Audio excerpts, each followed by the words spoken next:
In this video, I'm going to talk about travel. What was the last trip you made? The last trip I made, that would be a trip I made to America last year. It had always been a lifelong dream of mine to visit Disney World in Florida, and last year my family and I had a once-in-a-lifetime trip there. Over the course of 2 weeks, we visited the major tourist attractions in the state. And the highlight of the trip was when we went to Clearwater Bay, which is located in the south of Florida, and we saw wild dolphins swimming in the sea. It is something that I will never forget. When you're going to start your answer, you need time to think about what you're going to say. A useful way of giving yourself time to think is to repeat the question, or to repeat parts of the question. What was the last trip you made? The last trip I made. That would be. Here, would be is being used instead of is. Notice the use of the past simple here. Made, had, visited, was, went, saw. An error that IELTS candidates often make is starting off in the past tense and then switching to the present tense. Make sure all your verb tenses are correct. It had always been. This is the past perfect, which is a past in the past and is formed using had plus the past participle. Using a tense such as this is really going to impress the IELTS examiner. A lifelong dream. This is a dream that you've had all of your life. A once-in-a-lifetime trip. This is a trip that you will only make once in your life.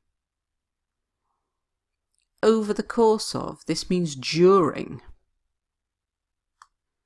Major. This means the main tourist attractions. The state. This is referencing Florida. So instead of repeating the word Florida, I'm referring back to it using the state. The highlight, this is the best thing.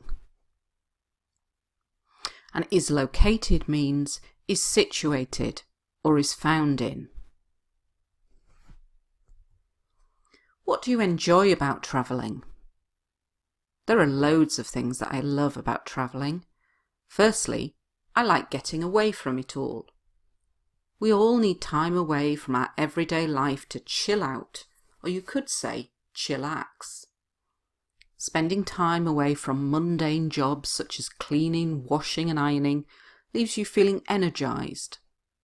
Secondly, I'm keen on finding out about different cultures and sampling the foods of different countries. Finally, I'm a sun worshipper. So I love the opportunity to sunbathe and spend a few hours reading some chick lit. There are loads of things. Think of all your answers in IELTS speaking as like mini essays.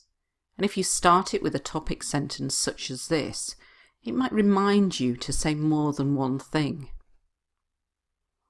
Remember to use discourse markers. Firstly, secondly, finally. To get away from it all. This is an idiomatic phrase and it means to go somewhere completely different from what is usual and to escape from everyday life. Chill out.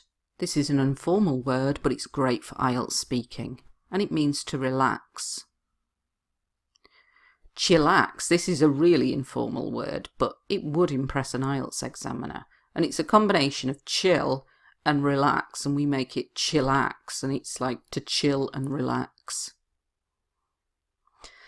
Mundane. It describes something that's very boring, dull, everyday, very ordinary. Feeling energised, to feel full of energy again. IELTS candidates frequently use I like in the IELTS exam. And it's not going to get you a high grade in lexical resource. I am keen on. And when we use I am keen on, we need to use an ing verb. I am keen on finding out. And sampling. This means trying. A sun worshipper. This is a person who loves the sun. Sunbathe. To lie in the sun to get a suntan. Chick lit. These are books that are written for women, by women, usually romantic fiction. Do you ever read books, magazines, newspaper articles about travelling? Not as a rule. However, if I'm planning a trip, then I will certainly spend some time checking out articles for recommendations of what to do whilst I'm away. I'm not much of a sightseer, but I do enjoy finding good places to eat, so I will try and make a list of potential places prior to my trip. Not as a rule. This is an idiom and it means not usually, not generally. We can use it in a positive way as well. We could say as a rule, which means usually or generally. Remember your linking words, your discourse markers. Here we're showing contrast. I am planning.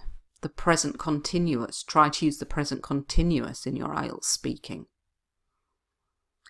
To check out means to look at. I'm not much of.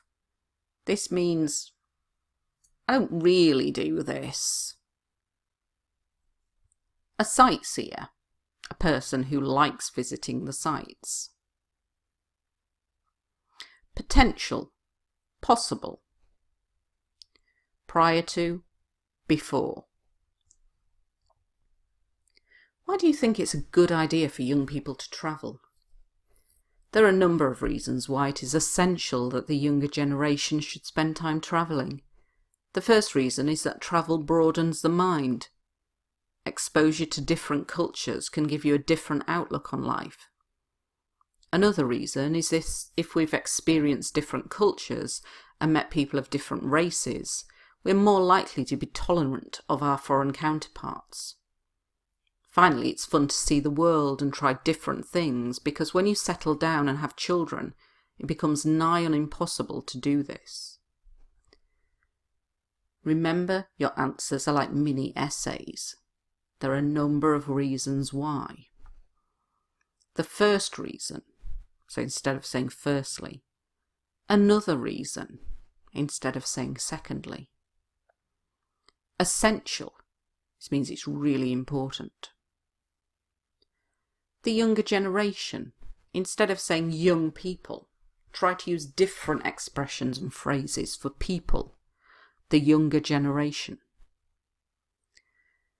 Travel broadens the mind. This is idiomatic language, and it means when you travel, you learn things about the people and places you see. Exposure to. This means experience of something. A different outlook on, a different way of looking at things. Races. This is another way of saying nationalities. Tolerant of. Showing a willingness to allow the existence of opinions or behaviour that one does not necessarily agree with. Foreign counterparts. It's basically saying foreigners, but it's making it sound a little bit more complex. Settle down, to start living in a place where you intend to stay for a long time, usually with your partner. To settle down and have children, to settle down and get married. Nigh on impossible. Nigh, it's quite an old-fashioned phrase, and it means almost impossible, but it would be quite impressive in the IELTS exam if you said this. It's nigh on impossible, meaning it's almost impossible.